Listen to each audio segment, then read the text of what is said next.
안녕하세요. 영등포 내과의사 이상훈입니다. 매운 음식이나 상태가 좋지 않은 음식을 먹고 배탈나서 고생한 경험은 누구나 가지고 있습니다. 오늘은 이처럼 흔하게 겪지만 잘 몰랐던 배탈에 관한 궁금증을 알려드리겠습니다. 직장 회식이나 가족 모임에서 오염된 식품을 똑같이 먹었는데 누구는 탈이 나고 누구는 탈이 안 나는 경우가 있습니다. 이유는 사람마다 장내 면역력이 다르기 때문입니다. 장염 감염원에 노출되면 개인 장 면역에 따라 단순히 스쳐 지나가는 경한 증상을 보이는 경우도 있고 심한 설사와 탈수를 보이는 경우도 있습니다.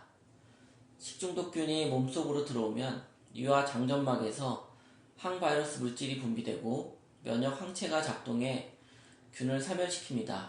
그래서 장점막의 면역력이 좋으면 식중독균에 감염이 안 될 수 있습니다. 이와 같이 개개인의 장내 면역이 장염 호발 시 발생하는 증상 차이에 매우 중요한 역할을 하게 됩니다. 잦은 음주와 지속적인 흡연, 업무 스트레스, 불규칙한 수면과 불규칙한 식생활, 기름진 음식과 인스턴트 음식 섭취, 달달한 음식 섭취와 운동 부족 등은 장내 면역을 떨어뜨리는 대표적인 나쁜 생활 습관입니다.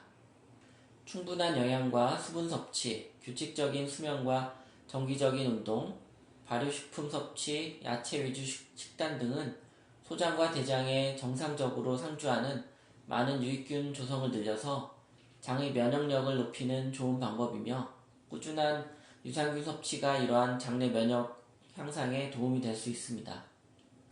식중독이나 배탈이나 모두 다 음식물에서 시작되는 것은 맞지만 상황은 조금씩 다릅니다.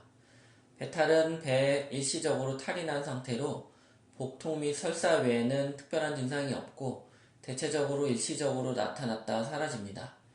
반면에 식중독은 배에 독소가 침투한 상태로 그 증상이 더 심각하고 오래갈 수 있습니다. 먼저 독소가 소화관의 상부에 있는 경우에는 구토, 하부에 있는 경우에는 설사 증세가 나타나게 됩니다. 이외에도 세균이 장벽에 붙거나 뚫고 들어가는 경우 전신에 발열이 나타날 수 있고 또 특정 세균에 감염되면 신경마비나 근육경련, 의식장애가 동반될 수 있습니다. 식중독으로 인한 사망률은 알려진 것처럼 매우 낮습니다. 하지만 증상이 계속 진행되면 극도의 탈수에 의한 합병증 및 뇌기능장애, 뇌막염 등 치명적인 질병을 불러올 수 있으니 각별한 주의가 필요합니다. 가임기 여성이라면 누구나 겪게 되는 생리, 그런데 생리 중에 복통이나 설사, 배탈을 호소하는 사람이 적지 않습니다. 그 이유는 무엇일까요? 생리는 호르몬 변화에 따라 자궁 내막의 증식 및 탈락을 반복하며 발생하게 됩니다. 이때 자궁 내막 세포에서 프로스타글란딘이라는 호르몬이 분비되는데 생리 중 배탈이 잘 나는 이유는 바로 이 호르몬 때문입니다.